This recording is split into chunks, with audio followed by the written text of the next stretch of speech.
शोएब भाई, इनका सवाल ये है कि जो हम रमज़ान में रोज़ा रखने की नियत करते हैं, जो हम पढ़ते हैं, जिसका तर्जुमा ये होता है कि मैं आने वाले कल के रोज़े की नियत करता हूँ, तो इसमें कल का रोज़ा क्यों होता है, जबकि हम तो आज का रोज़ा रखते हैं। मसलन ये है कि वो गदिन नवैतु को शायद ये पूछना चाहते हैं कि उसमें गद का मतलब होता है कल, यानी आने वाला कल, फ्यूचर। तो उसके अंदर जब हम गदिन नवैतु कहते हैं तो इसका मतलब हम आने वाले कल का रोज़ा रखते हैं। ऐसा क्यों कहते हैं, जबकि सहरी तो हम आज करते हैं। तो असल में सहरी हम लोग रात में करते हैं, और हम जो नियत करते हैं वो नेक्स्ट डे रोज़े की करते हैं, क्योंकि रोज़ा रात में नहीं होता, दिन में होता है, और दिन शुरू होता है सहरी का वक्त जब ख़त्म होता है रात में, उस वक्त दिन शुरू होता है।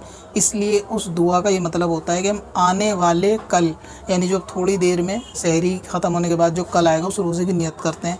क्योंकि रोज़ा दिन में होता है तो वो दिन की नियत होती है, इसलिए काफ़ी लोगों को इसमें कन्फ्यूज़न होती है कि तो आने वाला कल है, मगर इससे मुराद होता है कि सहरी के बाद जो सुबह लग जाएगी वो कल। विजिट करें qazacalculator.smswarsi.com पर और इस कैलकुलेटर से अपनी तमाम कज़ा नमाजों का हिसाब मिनटों में करें और डाउनलोड भी करें।